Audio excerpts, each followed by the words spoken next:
We will now move on to the second part of the course from 1D NMR to 2D NMR spectroscopy.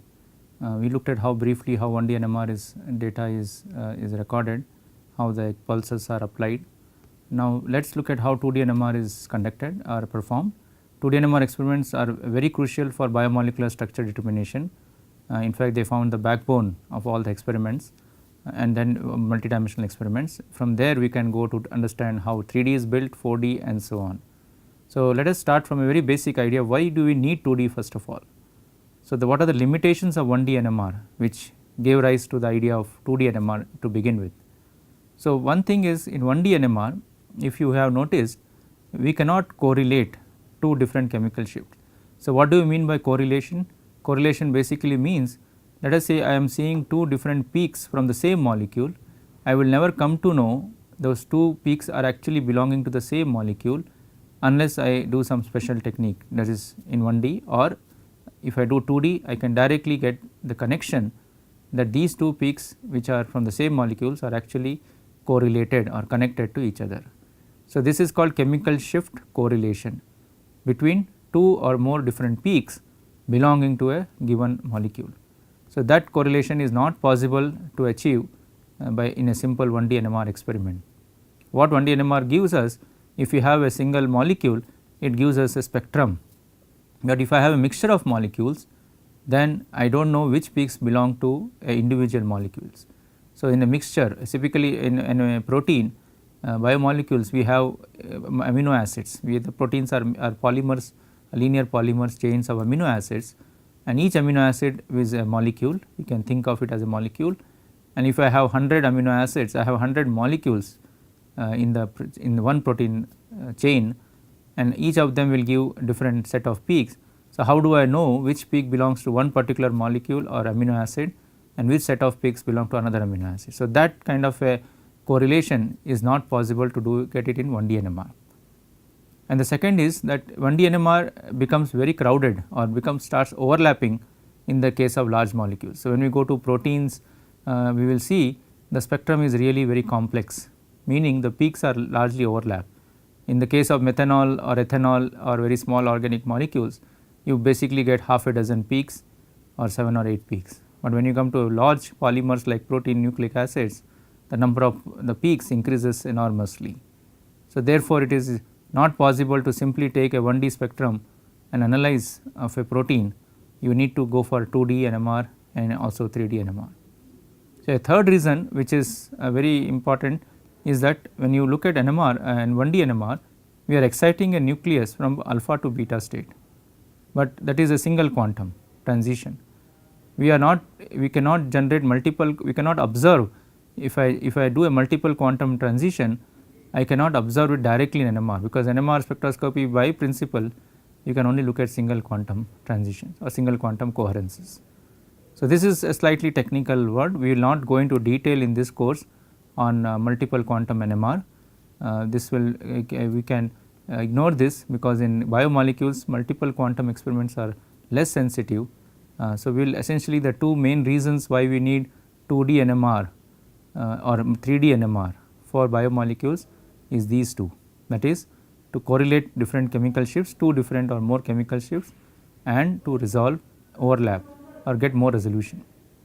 So let us look at some schematic examples of how these two objectives can be achieved. So let us take an example of two amino acids, serine and cysteine. So this is there are two popular amino acids, they are present in almost all proteins. So let us say we have now if you look at the structures of these two molecules, they are pretty similar, except instead of a sulfur here there is an oxygen here. So as far as structure is concerned and chemical environment of each hydrogen is concerned, you expect them to be quite similar, only the difference will be the electronegativity effect of the oxygen versus sulfur. So these are the values which statistically have been observed in proteins when you have serine and cysteine. So you can see, for example, for these two proton, there are little bit more downfield shifted in the case of serine because of the oxygen, they come at 3.8, 3.9, again there is a spread roughly, and there is also a chemical shift here, there is a spread here, but they are little bit upfield and they come around 3.1 and 3.2. I am talking about this B1 and B2. and remember these two are not chemically equivalent, these are two different hydrogens. Now, if you look at the H alpha, we use the word H alpha for hydrogen attached to C alpha here, that H A now comes for these two are almost similar. You cannot distinguish the two molecules based on your H alpha values, but H beta values can probably be used. Even H beta values sometimes can come very close. So, this is an example of just a strict drawing here showing the the peaks from the serine and cysteine. Here is shown the beta 1 beta 2 of cysteine, here is a beta 1 beta 2 of serine, and here is the alpha ones, alpha proton. So, now the question is, suppose you record a spectrum of a mixture of serine and cysteine. Why mixture? Because remember, as I said, in a protein you always have serines and cysteines in the same molecule. So, you can think of it as having a serine molecule and cysteine mixed together in the same protein molecule, and therefore, when I record a spectrum of a protein, the serine and cysteine and all other amino acids all will come in the same spectrum. So, let us say I have a mixture of just two of this serine and cysteine. How do I identify that this A peaks corresponding to this A here, which one corresponds to serine and which one belongs to cysteine? How do I find out? This range given to me here is quite similar. You can see within the standard deviation, that is error, they almost overlap. So, there is no way from 1D NMR I can say that this is serine or this is serine. So, this is not easy from 1D NMR. So, this is where 2D NMR is helpful. So, how does 2D NMR help us in this particular case? This is using a special experiment called TOCSY or a COSY. We will go through that as we go along.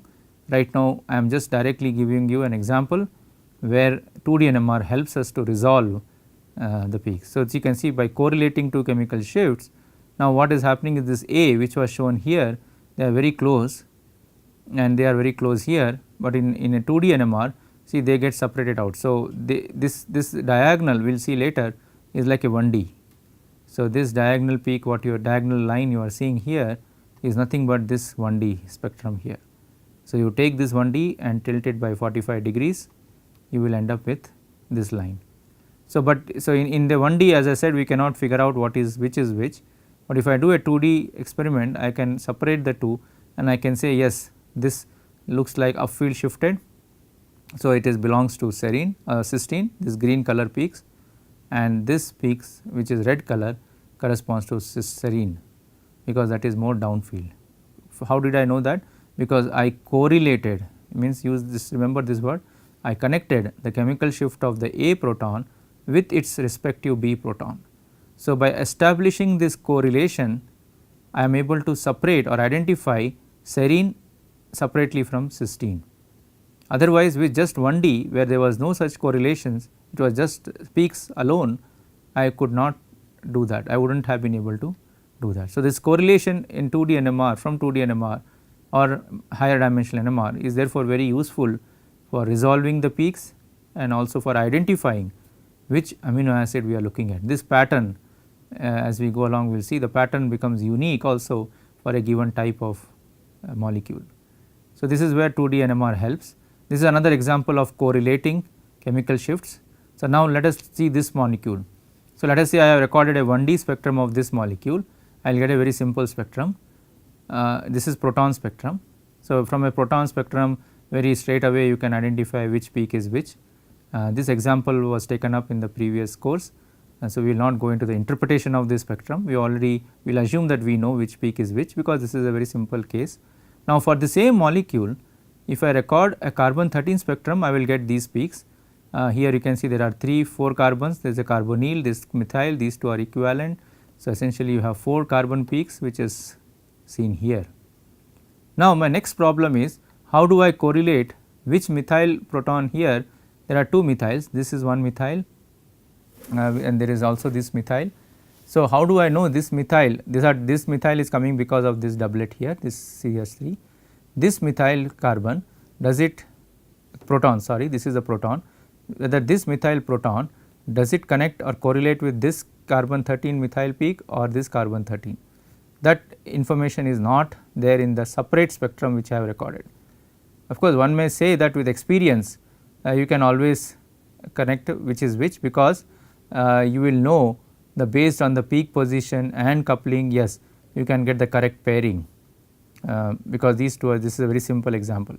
But in general, if you look at in a principle, in how do I know which proton and which carbon attached carbon. So, we are looking at this proton separately in a 1D, we look at this carbon separately in a 1D, how do I connect the two chemical shift, and that is where a 2D NMR plays an important role.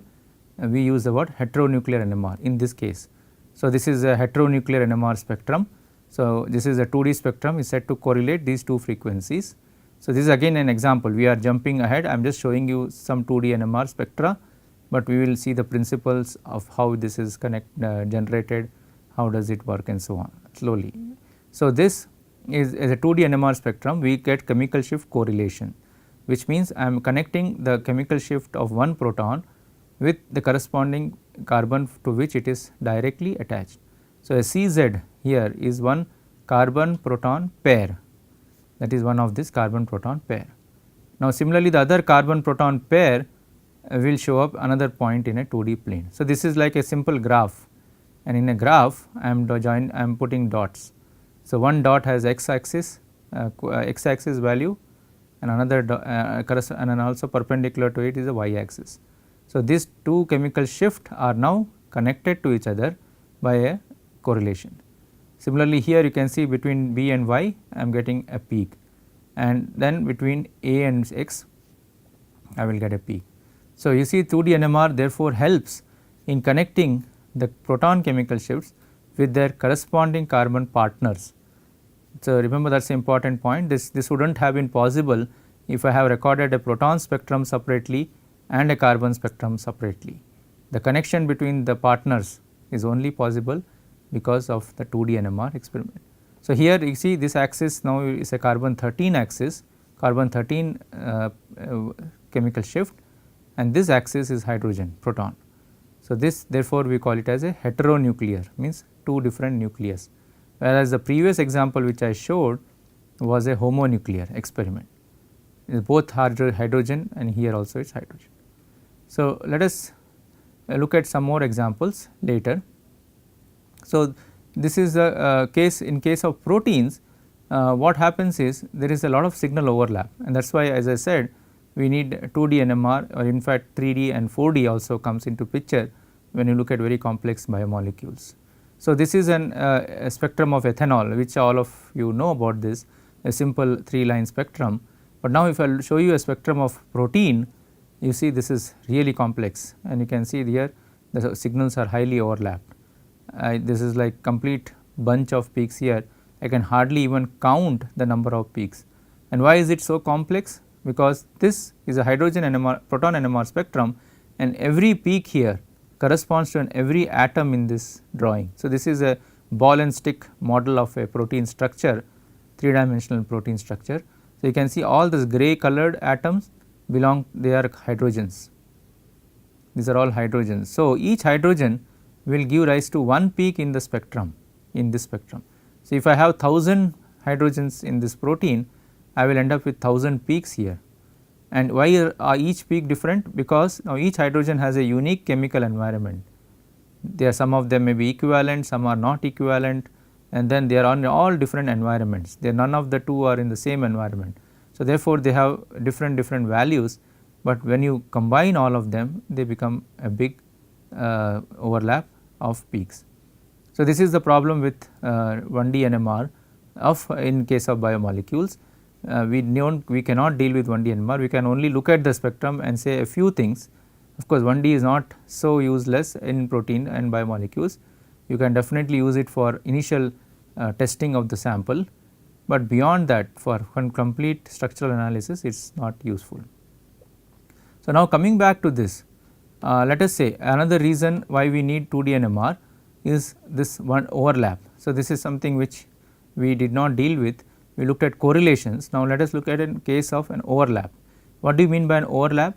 Let us say the two peaks, again the same example of serine and cysteine in a protein, let us say those two peaks are exactly in the same position. So, you see this peak, actually there are 2 peaks here, but you do not see it as 2, you are looking at it, it looks as 1. Why does it look as 1? Because the chemical shift values of H alpha they are supposed to be slightly different, but because the error range is also high, there is a possibility that they overlap or they meet exactly at the same place. So, now in this spectrum you cannot say which one is, you may think there is some missing peak because there is only one here, but actually there are 2 here. So, how do we identify that? We cannot do it from 1D. Of course, the intensity of this peak may become double because it are 2 protons, but that is sometimes not always easy to look at. So, we therefore need a 2D NMR again here to figure out that there are actually 2 H alphas here. So, this is what is done again with a 2D NMR, possible with 2D NMR. So, the same Toxi spectrum which I showed earlier is shown here, but here what is happening now, if you look along this line, you can see that this A, they were both serine and cysteine had the same value. So, they were overlapped here, but when I go up again because of the correlation I am able to separate the 2 because I established a correlation between A and B, and I am able to see there are 2 different types of peaks. That means, there are 2 molecules or mixture of, there is one serine here, one cysteine here, because I am able to go along this direction and correlate them with the other chemical shift, because these are separated. If B1 and B2, if they were overlapped, then I would have still have the problem, because if A and B overlap, I mean A for cysteine and serine, if A overlaps and B is also overlap, then would not have been possible even with a 2D NMR. But fortunately, because B1, B2 are different and H alpha, HA was same, by correlating them to the respective B partners, I am able to separate them and identify them as 2 different molecules here. So, this is another advantage of 2D NMR, how it helps in resolving the peaks. So, let us move on further to 2D NMR, how it is actually performed in a spectrometer. So, this is thus the 1D spectrum recap. We saw that in a 1D NMR experiment, you take the NMR sample, you apply radio frequency pulse, you get an FID, which is the free induction decay, and then you Fourier transform and you get a spectrum. So, this is as far as 1D is concerned, but in 2D we do not stop at this, we have to now correlate 2 different frequencies. So, that is a very important point here. With one single FID, I only get a set of frequencies. I do not get the connection between this frequency and this frequency or this frequency and this frequency by simply doing one FID. So, how do we do the 2D NMR, and this is what is shown here. So, you start from first apply an RF, that is energy, the excitation pulse, that is a 90-degree pulse, to a given nucleus, let us say some hydrogen atom. Now, let it, after you apply the pulse, you remove the pulse, then let it evolve with time, evolve meaning let it move in frequency. So, this is the FID of this nucleus when the RF has been removed, after the RF has been removed. So, it is now a free induction decay FID. But during this period, before this FID is over, what we do is we transfer the magnetization which is decaying. So, before it decays, we cannot wait till it decays. During this process, as it is happening, we transfer the magnetization to a second nucleus. How do we transfer it? There are varieties of ways you can transfer this polarization, we use the word polarization or magnetization. One is using the J coupling. Suppose this nucleus 1 and 2 are J coupled to each other, there is a coupling between the two. So, therefore, remember J coupling is a very important parameter which is required in NMR to transfer magnetization. So, J coupling is if it is strong, it is easy to transfer. If the J value is weak, it is not easy to transfer. So, let us say that we have a coupling between these 2 nuclei. So, during the evolution or during the frequency FID of the first nucleus, I transfer the energy or magnetization to the second nucleus, and then after the second nucleus has now got the magnetization, I remove the pulse, because this excitation, this transfer may happen because through J coupling. Now I excite this nucleus, because it has now got the magnetization from here, and that magnetization which has received from here, now it is again it has its own FID, but this FID is coming because it has got the magnetization from here, and therefore it has now its own frequency, which is the frequency of nucleus 2. So, you see what we have done here, is we first allowed the nucleus 1 to have an FID of its own, which is its own chemical shift value, whatever be the chemical shift of nucleus 1. And during that process we transferred this to another nucleus and we excited that nucleus, which now goes has its own FID because of its chemical shift. So, we have now two chemical shifts. We took chemical shift number 1 here, transferred it and then recorded second chemical shift. So, what we have essentially done, we have correlated or connected two chemical shifts of two hydrogens because of their interaction, their possibility of interaction through J coupling. So, this is what is shown here. If I now do a Fourier transform, this is not a 1D Fourier transform, this is Fourier transform of this FID and Fourier transform of this FID.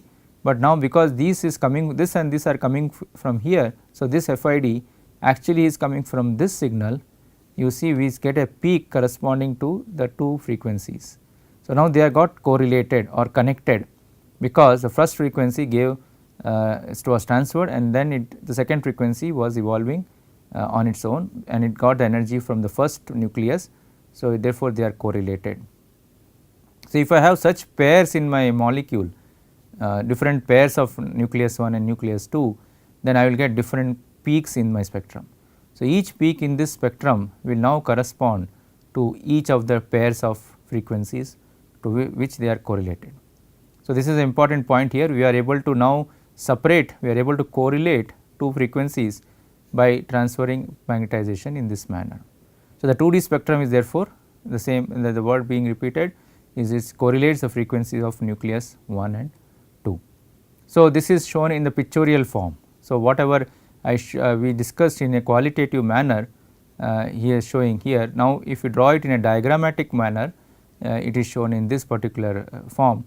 So, you see we start from an RF pulse, we excited the first nucleus and then there is spin A, one let us say one nucleus A, then it started having its chemical shift value evolution. Now, remember, if you recall, we wrote the formula for the FID in the first few classes and the formula for FID was written as an oscillation cosine omega t and a T2 part. So, right now we will not focus on the T2 decay, let us only focus on this oscillation. You see here this frequency and this frequency is of the spin A because we have excited spin A. Now, during this process from here to here, we transfer the magnetization from A to B. This happens while this is going on. So, this is simultaneous. We do not wait for this to be over and then transfer because nothing will be left. It happens during this evolution. Now, after this, when the spin B has received the magnetization from A, we excite spin B by another excitation pulse and that now starts the excitation. After excitation, the spin B starts evolving or precessing and that gives rise to another FID, which is the spin B's frequency. So, that is what can be represented by cosine omega B into T2. So, you can see here the important point here is we have two time axes. Why do we have two here? You can see from this slide here, from this picture, we have one FID which corresponds to one time axis because this is time. We have another time axis which is we call it as T2. So, we have one time domain signal and we have another time domain signal. Now, these two are combined and when you do a Fourier transform along this axis and this axis, you will get this peak which says that these two are correlated. So, the correlation is coming of the two frequencies because of these two values omega A and omega B. So, if omega A and omega B is if there is another omega A prime omega B prime, another pair of atoms, you will get another peak somewhere wherever depending on the chemical shift value. So, each pair of A spins A and B which are connected by J coupling or through another mechanism like dipolar coupling and so on, any interaction between the two can be used to transfer magnetization from one spin to another and that can be used to generate a 2D correlation. So, basically what happens is when you record a 2D spectrum, you as I said you transfer the polarization or magnetization from one spin to another, but during that process we actually do not transfer the entire magnetization. So, what happens is during this period when it is evolving, a part of it is retained on its own and a part of it is transferred to the second spin. And that part which is transferred to the second spin, we use the word mixing. So, mixing is a phenomenon or a process in which the magnetization from one spin is now converted to the magnetization of the second spin.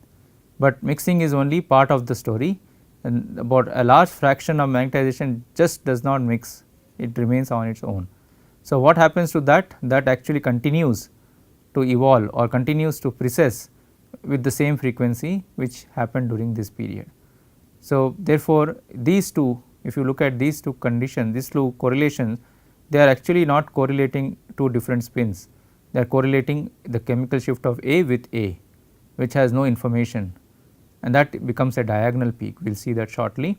Whereas, this mixing is very important for us, because this is where it correlates omega 2, the frequency of B, with A. Now, the same thing is going on during the spin B. So, before that, let us look at this picture here. So, that is what is showing here, that because of this process, this pathway, I am getting one correlation which is omega A with omega A, which is this here. You see omega A is here, omega A is here. So, this is a peak which is not correlating actually two different spins, it is correlating spin A with its own. And this second correlation or second transfer here is correlating omega A with B.